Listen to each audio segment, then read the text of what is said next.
Here's the plan. Parachute into the target zone. Assassinate Ho Chi Minh. Ho Chi. Not who.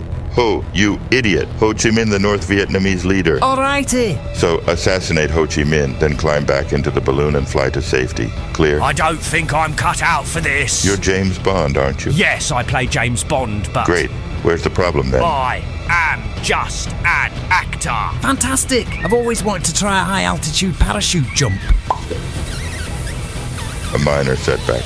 I've got Cusco work. Minor setback. We're going to die. I've orchestrated more deaths over dinner parties. What is 3 more? I've got it. We'll pretend to be North Vietnamese and blend in perfectly.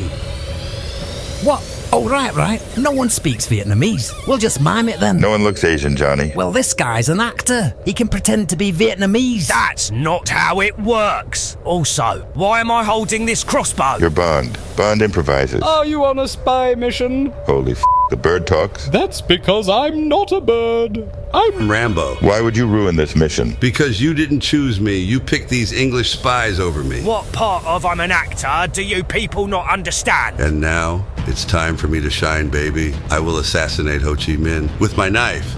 No, with my bare hands. Bye-bye, losers. Genuinely impressed. Bravo. That guy really knows how to make an exit. Should we get knives too? While he fixes this mess pragmatically, let me tell you how Henry Kissinger shaped the world. Born in Germany in 1923, he fled Nazi persecution and immigrated to the US in 1938. After serving in World War II... Hello! What? You're just going to move without making a Nazi joke? Yeah, exactly! So, after serving in World War II... Okay, 2 Jews walk into a bar! Nope, absolutely not.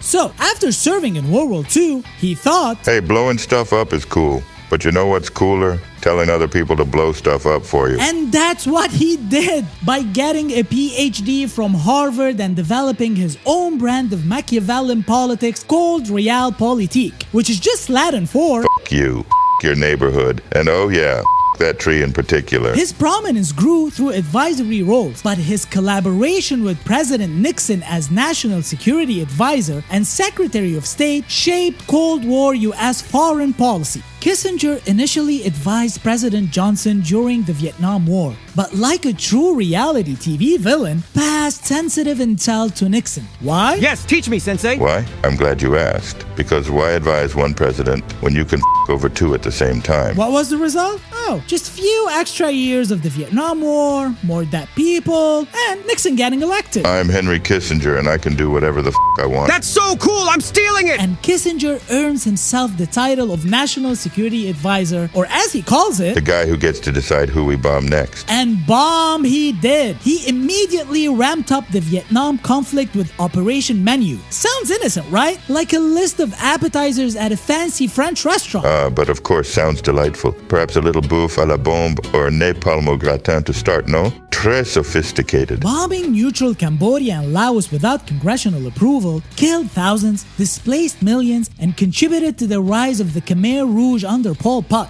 which led to the death of 1.5 to 2 million people in the Cambodian genocide. Despite this, Kissinger won the 1973 Nobel Peace Prize for negotiating a ceasefire, though the Vietnam War continued. I mean, why stop there? Give Jeffrey Dahmer a Michelin star while we're at it. This dish is exquisite, but it's a bit on the raw side. But Kissinger wasn't done. Oh no. His war crime tour went global. So, in 1973, Salvador Allende, the democratically elected president of Chile, was busy trying to fix the country when Kissinger basically said, Democracy? Cute. How about a military coup instead? And just like that, Allende, poof, was gone, paving the way for Augusto Pinochet's dictatorship, known for his widespread human rights abuses, including torture, disappearances, and extrajudicial killings. Dictatorships are good if they support U.S. interests. And the U.S. is a democracy if they support dictatorship. Kissinger didn't stop there. He loved coups so much he could have started a YouTube channel. Welcome to Makeup and Makeovers with Henry Kissinger, where we don't just conceal blemishes, we overthrow regimes. While I have your attention, also subscribe to Brain of Salt. He extended his support to Operation Condor, enabling dictatorships in Latin America, including Argentina and Brazil, coordinate repression which led to the deaths and torture of thousands of dissidents. Kissinger's approach wasn't limited to Latin America. In 1975, he tacitly approved Indonesia's invasion of East Timor, resulting in a brutal occupation where hundreds of thousands were killed. Can I invade East Timor? How many will you kill? Not a lot. Then no. Then a lot. I will kill a lot. Perfect. Earlier, during the 1971 Bangladesh War of Independence, he backed Pakistan despite knowing of the atrocities committed by its military, further cementing his reputation as someone who prioritized geopolitical alliances over humanitarian concerns. I mean, thousands dead? Who cares as long as the Soviet influence is contained, right? Am I a good boy? You are the goodest of boys. Yet somehow, between committing war crimes and destabilizing half of the globe, he also did nice things? In 1971, he took a secret trip to China, setting up Nixon's famous visit in 1972. Kissinger made the US and China BFFs. I love you. No, I love you more. Also, he created a rift between China and the Soviet Union, because if there's one thing Kissinger loved more than bombing countries, it was screwing over communists. You sold yourself to capitalism. How dare you?